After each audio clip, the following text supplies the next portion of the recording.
नमस्ते स्टूडेंट्स। देखो कल अपन ने देख लिया था, अपन देख रहे हैं 12th क्लास का कंपोजिट फंक्शन। और कंपोजिट फंक्शन से पहले अपन 11th क्लास का कुछ टॉपिक पढ़ रहे थे, जैसे सेट हो गया था। सेटों का अपन ने अलग अलग देख लिए थे कि सेट कितने प्रकार के होते हैं, सेटों को किस प्रकार रिप्रेजेंट किया जाता है, किस प्रकार लिखा जाता है। सेट को अपन कैपिटल अक्षर से लिखते हैं, उसके जो एलिमेंट्स होते हैं उनको स्मॉल लेटर में लिखते हैं। ये सब बातें अपन ने कल देख लिया था। यूनियन सेट क्या होता है, इंटरसेक्शन जो सेट होता है वो क्या होता है, इनके बारे में अपन ने कल पढ़ लिया था। आज अपना स्टार्ट करते हैं उससे आगे का टू सेट का डिफरेंस। Two sets difference.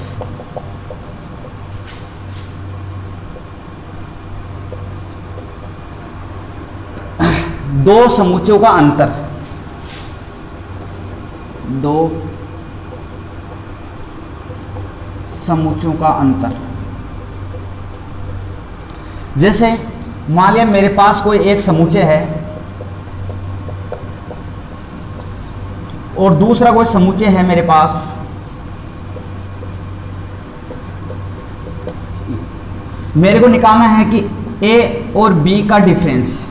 ए और बी का डिफरेंस का मतलब हो गया ए समुच्चय में से बी का अपनों क्या करना है, डिफरेंस करना है। इसका मतलब क्या होगा, 3 अपने को a माइनस बी, इसका मतलब हुआ ए समुच्चय में से अपने को क्या निकालना है, बी समुच्चय।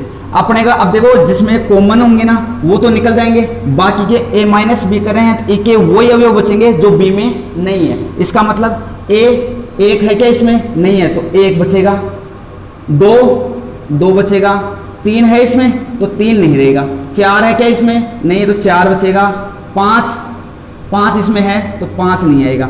इसका मतलब क्या आ गया कि a माइनस बी क्या आएगा अपने पास, 1 2 4 ही आएगा अपने पास। अगर मेरे को निकालना हो b माइनस ए, b माइनस ए क्या आएगा, अर्थात b में से b समुच्चय में से क्या निकालना है अपने को, a समुच्चय निकालना है। इसका मतलब b क्या है अपने पास, 3 5 6 और 7। इसमें से क्या सब्ट्रैक्ट करना है अपने को, 1 2 3 4 और 5 सब्ट्रैक्ट करना है। इसका मतलब इसमें से b माइनस ए का मतलब क्या हुआ, b के वो अवयव आएंगे जो a में मौजूद नहीं है। इसका मतलब 3 इसमें मौजूद है तो 3 नहीं आएगा, 5 इसमें मौजूद है तो 5 नहीं आएगा, 6 इसमें है क्या, नहीं है तो ये 6 आ गया, 7 इसमें है क्या तो ये 7 आ गया। इसका मतलब अपने को क्या समझ में आया यहाँ से कि जो a minus B not equal to B minus A, तो दोनों बराबर नहीं होते हैं। वो दो समुच्चयों का अंतर निकालना अपने को आना चाहिए। इसी से अपन ने देखा था कि कोई समुच्चय होता है वो उसका अपना कॉम्प्लीमेंट निकालना अपन ने कल सीखा था कि कोई समुच्चय है उसका कॉम्प्लीमेंट कैसे निकालते हैं, जिसे अपन बोलते हैं हिंदी में कि किसी समुच्चय का पूरक समुच्चय निकालना। अब देखो अगला टॉपिक बात करते हैं कि समुच्चय को वेन डायग्राम से समझना।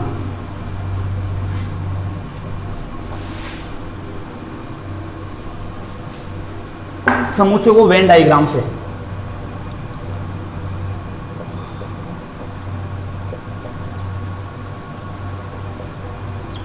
वेन डायग्राम देखो, अब मेरे पास ए कोई समुच्चय है, इसमें कोई अवयव मौजूद है, जैसे ए बी सी डी ये अवयव मौजूद है। बी कोई समुच्चय है जिसमें मान लिया मैंने डी ई एफ और जी ये मौजूद है। अब मेरे को एक चीज बताओ, यहां से ए यूनियन बी जो आएगा वो क्या आएगा। अब अपने मैं मान लेता हूं कि जो यूनियन सेट है इनका, यूनियन सेट का मतलब क्या होता है, यूनिवर्सल सेट क्या होता है, जिसमें ये सभी के सभी अवयव मौजूद रहते हैं, वो इसका क्या होता है, यूनिवर्सल सेट होता है। तो यूनिवर्सल सेट में मान लेता हूं कि A B C D E F G H यहां तक है। तो इसका मतलब अब देखो ए के प्रत्येक अवयव यू में विद्यमान है या नहीं है। देखो ए इसमें मौजूद है, बी भी मौजूद है, सी भी मौजूद है, डी भी मौजूद है, यही तो है। अब डी ये रहा, ई ये रहा, एफ ये रहा, जी ये रहा। इसका मतलब क्या हुआ कि ए और बी का जो प्रत्येक अवयव यूनियन सेट में इसमें मौजूद होंगे। ये अर्थात ये क्या कहलाएगा, इसका यूनिवर्सल सेट। यूनिवर्सल सेट मतलब होता है, इसको मतलब ये इसके प्रत्येक अवयव ए चाहे बी सी कितने भी अवयव, जितने भी अपने पास जितने समुच्चय होते हैं उन सभी समुच्चयों का जो सम्मिलित रूप होता है वो होता है यूनियन सेट।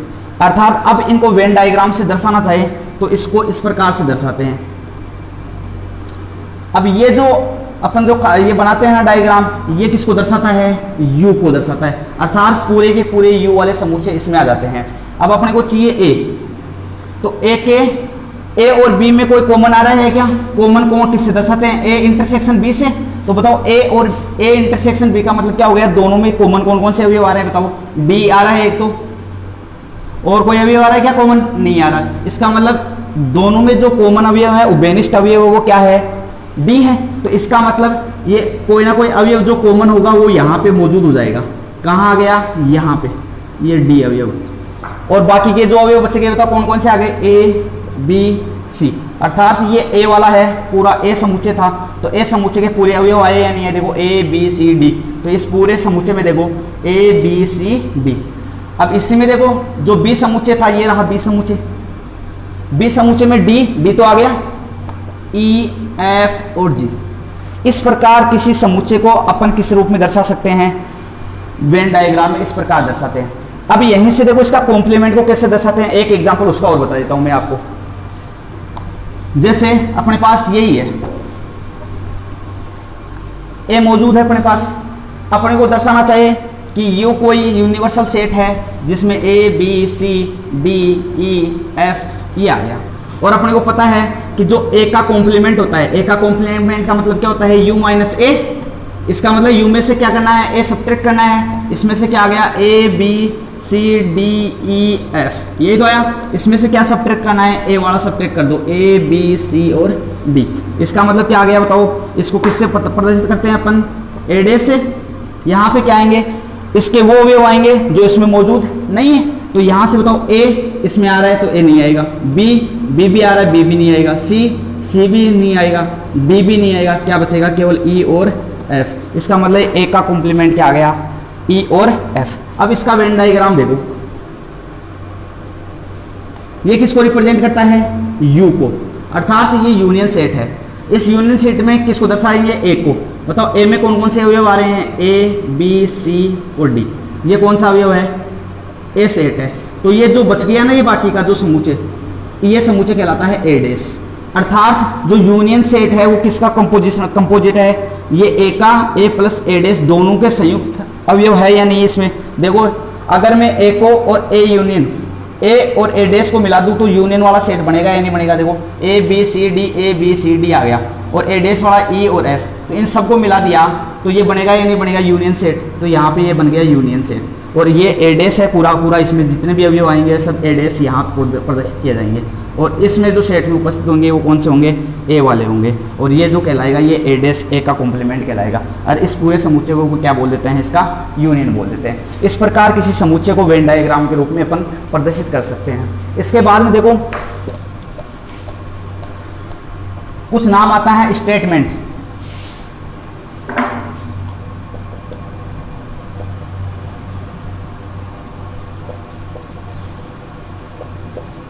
कथन। देखो कथन क्या होता है? कथन में एक्चुअल में अगर आपको बताना चाहूं तो कथन अपना मतलब अपनी जो साधारण लैंग्वेज में बोलना चाहो तो कोई भी अपना कथन स्टेटमेंट अपन देता है तो वो सत्य भी हो सकता है, असत्य भी हो सकता है। इसका मतलब क्या हुआ कि जो कथन होता है वो एक अर्थपूर्ण होता है। क्या होता है? अर्थपूर्ण वाक्य होता है। अर्थात कथन में अपने को कुछ भी दिया हुआ सकता है। अपने को कथन में ऐसे भी बोल दे कि ये मुंबई भारत की राजधानी है, लेकिन एक्चुअल में अपने को पता है कि मुंबई भारत की राजधानी नहीं है, फिर भी कथन अपने पास दिया हुआ आ सकता है। इसलिए जो कथन दिया हुआ आएगा अपने को उसको सत्य मानना होता है। इसका मतलब कथन क्या है? एक अर्थपूर्ण वाक्य है, वो सत्य भी हो सकता है या असत्य भी हो सकता है। इसका मतलब कथन क्या होता है? कथन एक अर्थपूर्ण वाक्य होता है जो सत्य भी हो सकता है और असत्य भी हो सकता है। इसके बाद में देखो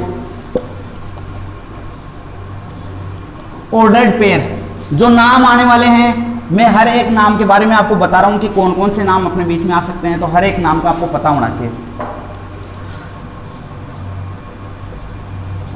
ऑर्डर्ड पेयर, कर्मित युग्म। अब देखो ऑर्डर्ड पेयर कर्मित युग्म, कर्मित युग्म का क्या होता है एक्चुअल में उसके बारे में देखते हैं। कर्मित युग्म जैसे मान लिया कोई समुच्चय है ए, इसमें ये अवयव मौजूद है ए बी सी डी। दूसरा कोई अवयव है, कोई समुच्चय है बी, इसमें ये अवयव मौजूद है बी ए सी और डी। एक्चुअल में बताओ दोनों के अंदर जो अवयव मौजूद है, एलिमेंट्स मौजूद हैं, वो एक्चुअल में बराबर है या नहीं है? तो ए बी सी डी, यहाँ पे भी ए बी सी डी, केवल क्रम ही तो चेंज हुआ, लेकिन यहाँ पे इन दोनों को क्या बोला जाएगा कि ए समान समुच्चय है बी, अर्थात समुच्चय ए और समुच्चय बी दोनों क्या है? इक्वल है। यहाँ पे दोनों के दोनों समुच्चय क्या कहलाएंगे? इक्वल कहलाएंगे। अर्थात यहाँ पे जो दोनों क्या होंगे? इक्वल होंगे, अर्थात ये समान समुच्चय है। क्या है? समान समुच्चय है। इसका मतलब क्या हुआ कि ये कर्मित युग्म के रूप में नहीं आ सकता, अर्थात कर्म का जहां महत्व कर्म का पड़ जाए वहां पे अपन कर्मित युग्म काम में लेते हैं। जैसे मैंने लिया 2 और 4, ये दोनों संख्याएं, अगर इनका क्रम चेंज कर देता हूं तो एक नई संख्या बनती है या नहीं बनती? अर्थात ये अलग है, ये अलग है, अंक दोनों में वही काम में लिए 2 और 4, यहाँ पे भी 2 और 4 ही काम में लिए, लेकिन इनके क्रम चेंज होने पर संख्याओं के मान क्या हो गए? चेंज। इसलिए यहाँ इनको क्या बोलते हैं? क्रम में। जहां पे क्रम का महत्व होता है उन संख्याओं को क्रम में कर्मित युग्म के रूप में लेते हैं, पेडेड और ये पेडेड पेयर के रूप में काम में लेते हैं। अब देखो नेक्स्ट टॉपिक इसका,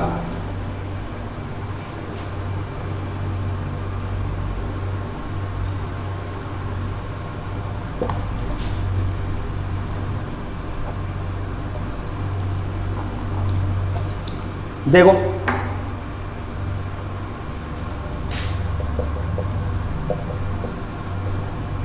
Cartesian product of two sets,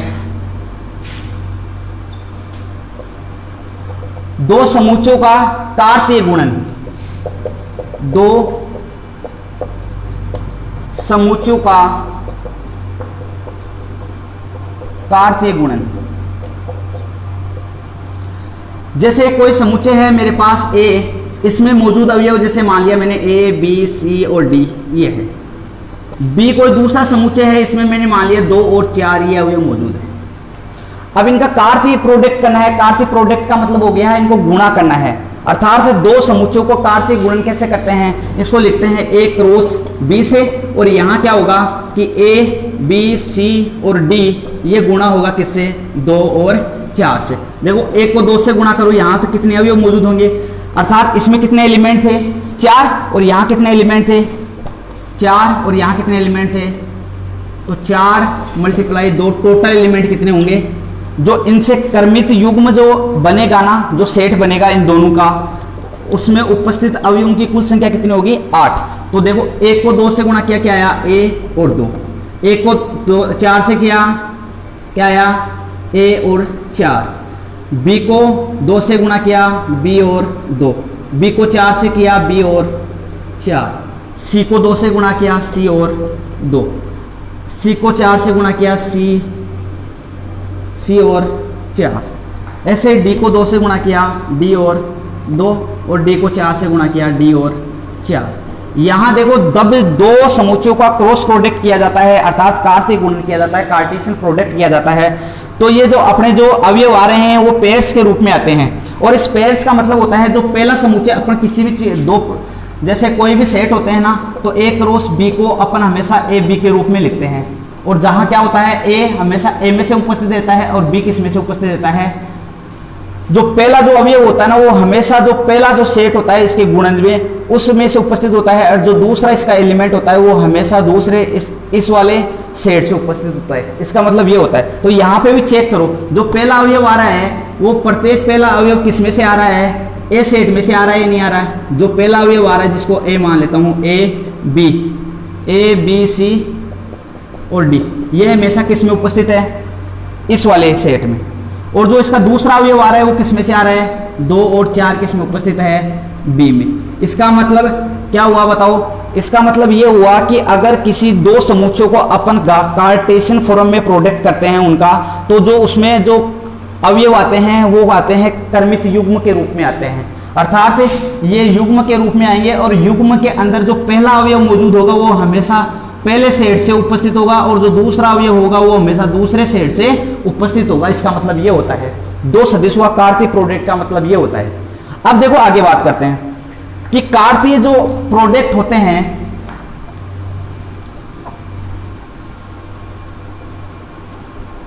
कार्तीय गुणन में एलिमेंट्स की संख्या, कार्तीय गुणन में यहां लिख दो, गुणन में अगला प्रोडक्ट, अगला टॉपिक है कार्तीय गुणन में एलिमेंट्स की संख्या। जैसे मान लिया ए कोई समुच्चय है, इसमें कितने अवयव हैं, ए बी सी, 3 अवयव हैं, अर्थात कितने एलिमेंट थे, 3। बी कोई दूसरा समुच्चय है, इसमें अवयव है जैसे 1 2 3 4, तो इसमें कितने अवयव हैं, 4। तो बताओ एक क्रॉस बी में कितने अवयव होंगे, अर्थात इनके कर्मित युग्म जो गुणा होंगे उसमें टोटल कितने अवयव मौजूद होंगे, इन दोनों के गुणन के बराबर मौजूद होंगे। इसका मतलब कितने अवयव मौजूद होंगे, 12 अवयव मौजूद होंगे इसके अंदर, अर्थात यहां बता सकते हैं। और जो ये यहां पे जो उपस्थित होंगे जितने भी अवयव होंगे वो किस रूप में पाए जाएंगे, कर्मित युग्म के रूप में पाए जाएंगे। जो भी एलिमेंट यहाँ आएंगे ये 12 के 12 अवयव किस में पाए जाएंगे, कर्मित युग्म के रूप में आएंगे। और इन कर्मित युग्म के जो रूप में आएंगे उनको सबको सेट, एक सेट आएगा ये कम से पूरा का पूरा, तो उस सेट को अपन लिख देते हैं कि इसकी टोटल संख्या कितनी आएगी, दोनों में उपस्थित एलिमेंटों के गुणनफल के बराबर आता है। अगला टॉपिक आता है अपना संबंध।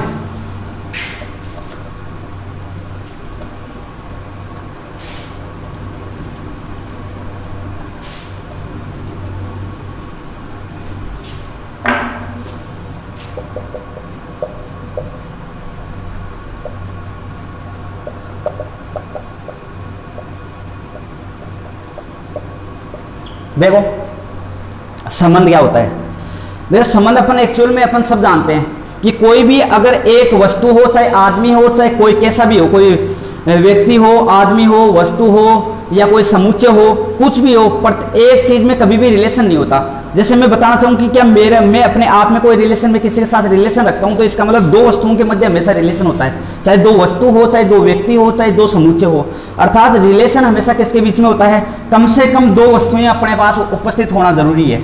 अगर जैसे मैं आपको बताता हूँ कि भारत की राजधानी दिल्ली है, तो दिल्ली और भारत दोनों के 2 के बीच में रिलेशन हुआ या नहीं हुआ। तो मैं आपको बताना चाहूँ कि अक्ष वाई का पिता है, इसका मतलब अक्ष और वाई 2 चीजों के मध्य संबंध बताया। इसका मतलब किसी भी संबंध को दर्शाने के लिए अपने कम से कम कितने अवयव उपस्थित होने चाहिए, 2 अवयव मौजूद होने चाहिए कम से कम। इसलिए अपन संबंध को दर्शाने के लिए कितने कम से कम कितने अवयव मौजूद होने चाहिए, 2 अवयव मौजूद होने चाहिए। अब देखो जैसे मान लिया कि ये कोई अवयव ए कोई समुच्चय है ए और ये कोई समुच्चय है बी, इसमें उपस्थित अवयव जैसे मान लिया मैंने ए ये है और इसमें उपस्थित अवयव ये मान लिया मैंने। एक का रिलेशन है ए के साथ, बी का इसके साथ, सी का इसके साथ, डी का इसके साथ, ई का इसके साथ। इसका मतलब क्या हो गया कि ए के अवयवों का बी के किसी ना किसी अवयव के साथ रिलेशन है। इसका लिखने का तरीका क्या है कि एक का रिलेशन किसके साथ है, ए के साथ, 2 का रिलेशन किसके साथ है, बी के साथ, और 3 का रिलेशन किसके साथ है, सी के साथ। ऐसे ही 4 का रिलेशन किसके साथ है, डी के साथ। ऐसे ही 5 का रिलेशन किसके साथ है, ई के साथ। एक तो इस प्रकार से लिख सकते हैं इनको। दूसरा किस प्रकार के लिख सकते हैं कि जो एक और ये होंगे, एक और ए, ये किस में उपस्थित है, कोई ना कोई रिलेशन में उपस्थित है। दूसरा 2 और बी, ये किस में है, ये भी कोई रिलेशन में उपस्थित है, क्योंकि ये रिलेशन के अंदर ही तो उपस्थित है या नहीं है, अर्थात ये एक रिलेशन में है। इस प्रकार ए, इसका मतलब क्या हुआ कि एक का रिलेशन किसके साथ है, ए के साथ। 2 का रिलेशन किसके साथ है, बी के साथ। ऐसे 3 का रिलेशन किसके साथ होगा, सी के साथ। तो या तो इस प्रकार डोनेट कर सकते हैं किसी रिलेशन को, या इस प्रकार डोनेट कर सकते हैं।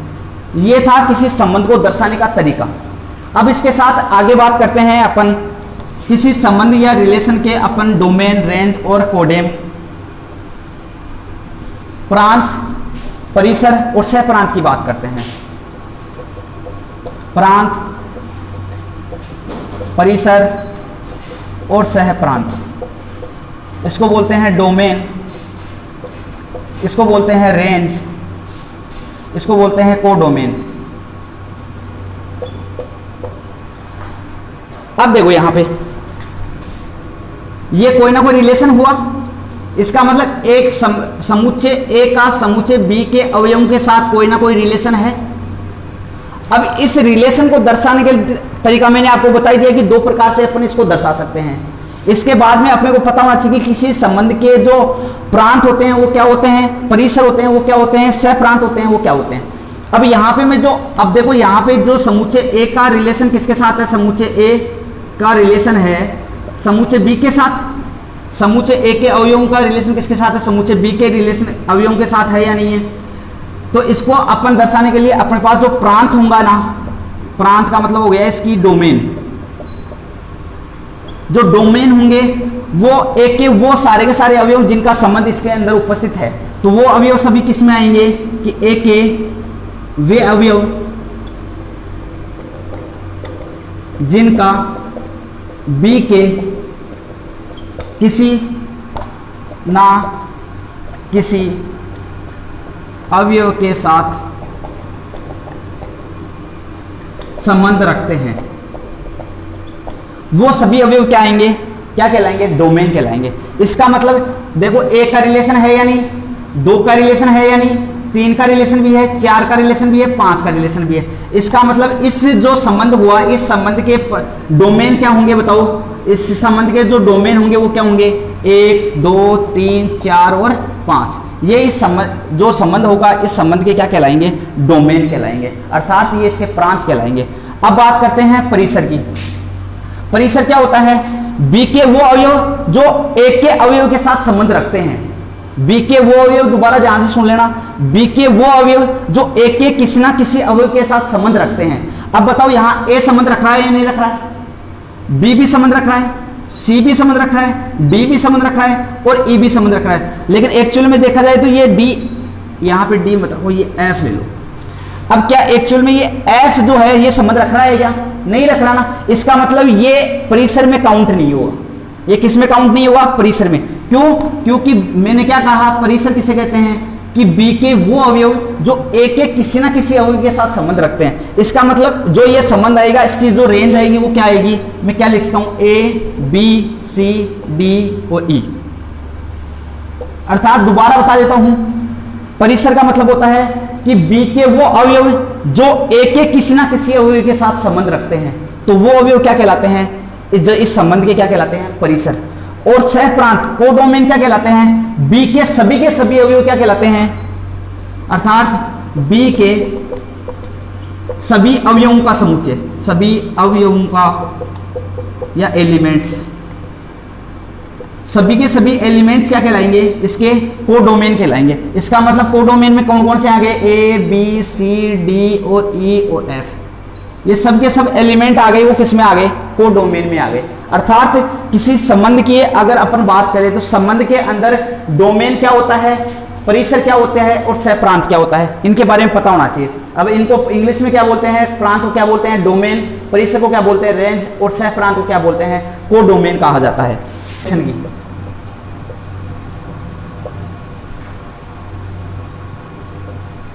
प्रतिलोम संबंध,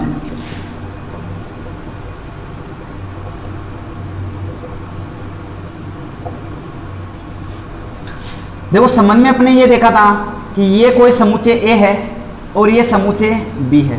देखो संबंध वहीं पे दर्शाएंगे, दोनों के दोनों, अगर दोनों मान लो मैंने दो जो ये सेट लिए हैं, ये दोनों सेट एरिक्त होने चाहिए। एरिक्त का मतलब कोई भी खाली सेट नहीं होना चाहिए। मैं अगर ये से बात लेता हूँ, अगर एक समुच्चय ले लेता हूँ बी, बी क्या है, फाई है, और ए ले लिया कुछ भी, ए में कोई भी ना कोई अवयव मौजूद है, इसका मतलब क्या हो गया, ये खाली सेट हो गया। इसका मतलब इनमें जो संबंध आएगा वो संबंध नहीं आएगा। अर्थात दोनों कैसे होने चाहिए, पहली बात तो जो दोनों जो ये सेट ले रहे हैं दोनों सेट कैसे होने चाहिए, अरिक्त होने चाहिए। अरिक्त का मतलब इसमें कोई ना कोई अवयव मौजूद होना चाहिए, ये शून्य अवयव नहीं होने चाहिए, ठीक है। इसके बाद में अब देखो इसके प्रतिलोम संबंध। अब देखो संबंध में अपने देखा था कि यहां पे जैसे मान लिया मैंने कुछ अवयव लिए और बी के भी कुछ अवयव लिए, ए का संबंध इसके साथ है, दो का, तीन का संबंध इसके साथ है, चार का संबंध इसके साथ है, पांच का संबंध इसके साथ है, दो का संबंध इसके साथ है। तो अपन ने इसको दर्शाया था कि दो का रिलेशन, एक का रिलेशन किसके साथ है, एक का रिलेशन है ए के साथ, दो का रिलेशन किसके साथ है, बी के साथ, तीन का रिलेशन किसके साथ है, ई के साथ, और चार का रिलेशन किसके साथ है, एफ के साथ, और पांच का रिलेशन किसके साथ है, जी के साथ। अब देखो इसको बोलने का तरीका, और अगर मैं बोलना चाहूं ए का प्रतिबिंब क्या है, ये ए का प्रतिबिंब कहलाता है। अर्थात मैं इनपुट अगर एक डालता हूं तो मेरे को आउटपुट क्या मिलता है, ए मिलता है। इसका मतलब क्या हुआ कि ए का ये क्या है, प्रतिबिंब है। प्रतिबिंब क्या मतलब, ये इसकी इमेज है। अर्थात ये एक का रिलेशन किसके साथ है, एक के साथ। दो का रिलेशन किसके साथ है, बी के साथ। अर्थात ये दो का क्या कहलाता है, प्रतिबिंब कहलाता है। तीन का ये प्रतिबिंब क्या है, ई। चार का प्रतिबिंब क्या है, एफ। और पांच का प्रतिबिंब क्या है, जी। इसका मतलब ए से बी के अंदर ये एक रिलेशन था, यही था।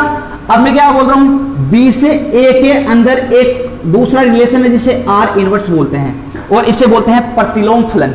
इसका मतलब इसको दर्शाने के लिए मैं क्या करूंगा कि एक का पूर्व प्रतिबिंब कितना है। इसका मतलब ये इसका एक का प्रतिबिंब क्या था, ए, और एक का पूर्व प्रतिबिंब क्या है, एक। समझ में आया क्या? यहां से मैं क्या लिख सकता हूं कि एक का जो रिलेशन है किसके साथ, एक के साथ। बी का पूर्व प्रतिबिंब कितना है, दो के साथ। ई का पूर्व प्रतिबिंब कितना है, तीन के साथ। और एफ का पूर्व प्रतिबिंब कितना है, चार के साथ। और जी का पूर्व प्रतिबिंब कितना है, पांच। इसका मतलब ये इसका इनवर्स फलन कहलाता है, इनवर्स संबंध कहलाता है, अर्थात प्रतिलोम संबंध कहलाता है। अर्थात अपन ने देखा था अभी ए से बी के अंदर, अब ये किस में दर्शा रहा है, जो इनवर्स फलन होगा वो किस में, बी से ए के अंदर दर्शाएगा। अर्थात यहां से एक चीज और ध्यान रखना, यहां से जो संबंध होगा, जो संबंध है, संबंध में इसकी जो एक की जो डोमेन होती है ना, संबंध रिलेशन आर की जो डोमेन होती है वो आर इनवर्स में क्या होती है, इसकी जो डोमेन होती है, यहां पे देखो इसकी क्या कहलाती है, सह प्रांत कहलाएगा या नहीं कराएगा। ये इसकी डोमेन है, ये इसकी क्या है, रिलेशन। एक रिलेशन की बात कर रहा हूं मैं, केवल इनवर्स रिलेशन की बात नहीं करा अभी मैं रिलेशन की बात कर रहा हूं। रिलेशन में मैंने क्या कहा था कि ए के वे अवयव जिनका बी के अवयवों के साथ संबंध है वो क्या कहलाएंगे, डोमेन। और बी के वो अवयव जो ए के अवयवों के साथ संबंध रखते हैं वो क्या कहलाएंगे, रेंज। तो इसका मतलब क्या हुआ कि इस रिलेशन के लिए ये डोमेन थे और ये क्या थे, इसकी रेंज, क्योंकि इसके प्रत्येक अवयव का संबंध है। अब मैं इसका उल्टा लेता हूं, ये इनवर्स फलन के लिए ये क्या कहलाएंगे, डोमेन। इनवर्स फलन के लिए ये क्या कहलाएंगे, डोमेन, क्योंकि इनवर्स फलन में ये अपन क्या करेंगे, इनको इनपुट करेंगे, तब इनपुट करेंगे तो अपने को क्या प्राप्त होगा, आउटपुट के रूप में ये प्राप्त होता है। इसका मतलब जी का इनवर्स फलन, इनवर्स संबंध किसके साथ है, अर्थात जी का पूर्व प्रतिबिंब क्या है, 5। एफ का पूर्व प्रतिबिंब क्या है, 4। और ई का पूर्व प्रतिबिंब कितना है, 3। और बी का पूर्व प्रतिबिंब कितना है, 2। और ए का पूर्व प्रतिबिंब कितना है, 1। अर्थात जो रिलेशन आर का जो डोमेन था वो रिलेशन इनवर्स फलन में किसका काम करेगा, इसका सह प्रांत का काम करेगा। और यहां पे जो सह प्रांत था वो यहां पे किसका काम करेगा, इनवर्स फलन में डोमेन का काम करेगा, अर्थात प्रांत का काम करेगा। ये बात दोबारा देख लेना, दोबारा इनवर्स फलन क्या होता है। पहले बात करते हैं संबंध की। संबंध में मैंने आपको क्या कहा था कि एक का कि बी के किसी ना किसी अवयव के साथ संबंध होगा। तो एक का संबंध मान लिया मैंने इसके साथ था, बी का 2 का इसके साथ था, 3 का इसके साथ था, 4 का इसके साथ था, 5 का इसके साथ था। अर्थात मैं क्या बोल सकता हूं कि एक की जो प्रतिबिंब है कि वो क्या है, ए। 2 का प्रतिबिंब क्या है, बी। 3 का प्रतिबिंब क्या है, ई। 4 का प्रतिबिंब क्या है, एफ। और 5 का प्रतिबिंब क्या है, जी। यही था। अब देखो, अब मैं यहां से इसकी बात कर रहा हूं, ये इसका अपन ने क्या किया, अगर एक इनपुट डालता हूं तो आउटपुट में मेरे को ए प्राप्त होता है। 2 इनपुट डालता हूं तो मेरे को आउटपुट में क्या प्राप्त होता है, बी। 3 इनपुट डालता हूं तो इसका मतलब आउटपुट में क्या प्राप्त हो रहा है, अपने को ए प्राप्त हो रहा है। अब यहीं से मैं बात करता हूं इनवर्स फलन की। इनवर्स फलन अगर ए से, ये किस में था, ए से बी में था रिलेशन। अब जो इसका इनवर्स होगा, इनवर्स किससे होगा, बी का रिलेशन किसके साथ होगा, ए के साथ होगा। अब इसका मतलब क्या हो गया कि जी का पूर्व प्रतिबिंब कहां विद्यमान है, जी का पूर्व प्रतिबिंब कितना है, 5। ये रहा जी का पूर्व प्रतिबिंब कितना है, 5। एफ का पूर्व प्रतिबिंब कितना है, 4। और ई का पूर्व प्रतिबिंब कितना है, 3। और बी का पूर्व प्रतिबिंब कितना है, 2। और ए का पूर्व प्रतिबिंब कितना है, 1। तो इनवर्स फलन को इस प्रकार रिप्रेजेंट किया जाता है। अब नेक्स्ट पॉइंट देखो अपना,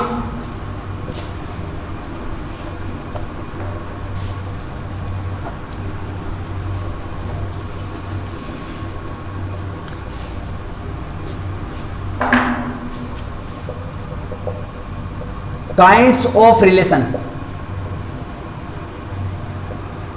संबंधों के प्रकार।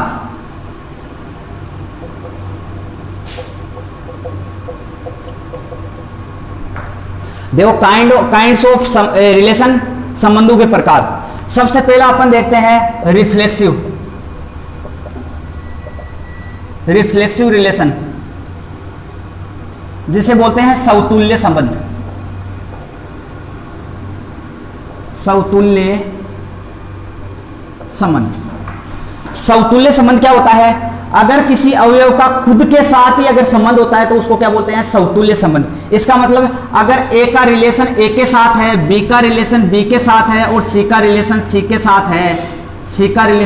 साथ है, तो इस प्रकार का जो संबंध होता है उसको क्या बोलते हैं? रिफ्लेक्सिव संबंध बोलते हैं, या क्या बोल देते हैं उसको? रिफ्लेक्सिव रिलेशन बोल दो या समतुल्य संबंध बोल सकते हैं। इसका मतलब क्या हुआ कि प्रत्येक अवयव अपने खुद के साथ ही अगर संबंध रखता है तो ऐसे संबंध क्या कहलाते हैं? समतुल्य संबंध कहलाते हैं। जैसे एग्जांपल में बात करता हूं, 3 का संबंध किसके साथ है? 3। जैसे मान लिया ये है कोई सेट 1 2 3 4, और ये दूसरा कोई सेट है 1 2 3 4। 1 का 1 के साथ है, 2 का 2 के साथ है, 3 का 3 के साथ है, 4 का 4 के साथ है।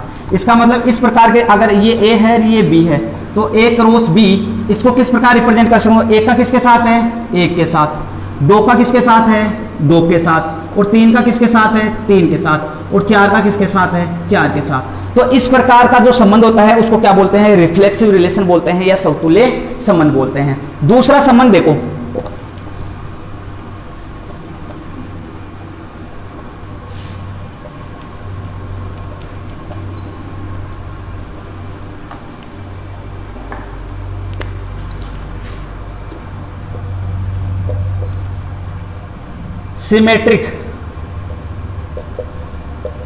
सिमेट्रिक रिलेशन,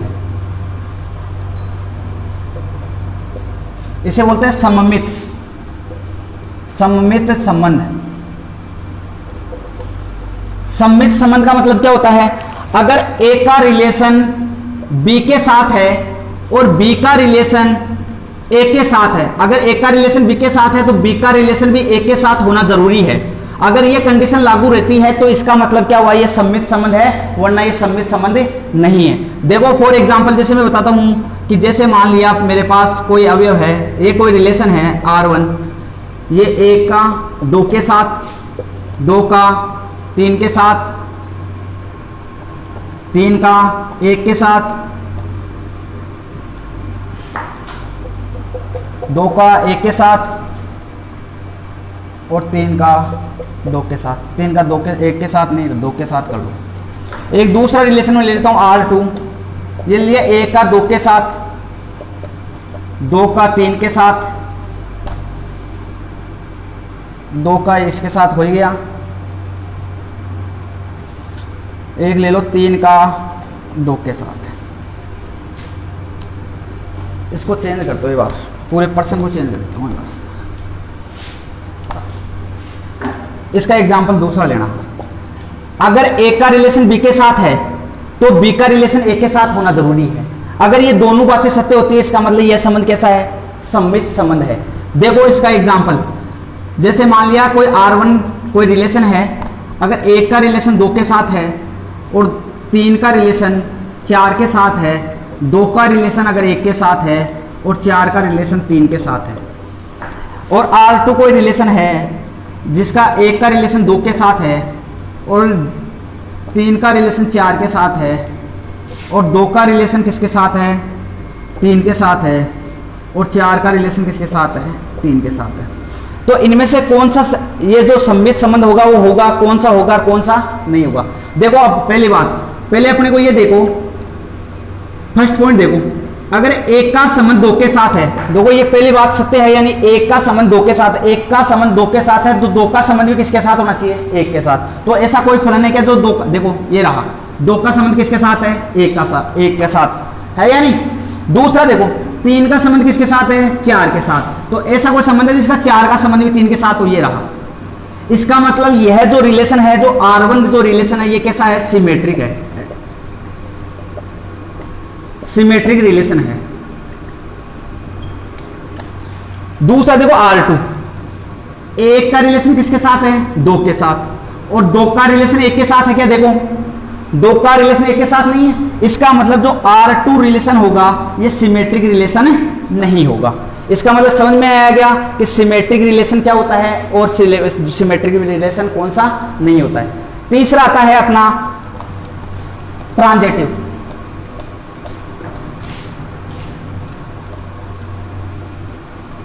ट्रांजिटिव रिलेशन,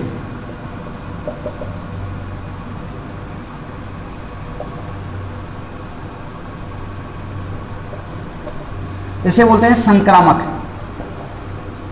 संक्रामक संबंध। देखो यहां से संक्रामक संबंध का मतलब क्या हो गया कि अगर ए का रिलेशन बी के साथ है और बी का रिलेशन सी के साथ है, तब ए का रिलेशन किसके साथ होना चाहिए? सी के साथ। अगर यह कंडीशन लागू है तब तो वो संक्रामक संबंध होगा, वरना संक्रामक संबंध नहीं होगा। जैसे देखो ट्रांजिटिव जो संबंध है इसका एक एग्जांपल देखते हैं। जैसे मैंने ले लिया ए कोई समुच्चय, इसमें ए बी सी और डी ये एलिमेंट है, तो इसका कोई रिलेशन मान लिया मैंने A1 है, कोई रिलेशन है ए का ए बी सी और ए सी, ये एलिमेंट है। अब देखो यहां से जो R1 जो रिलेशन है ये संक्रामक है या नहीं, इसकी जांच करेंगे।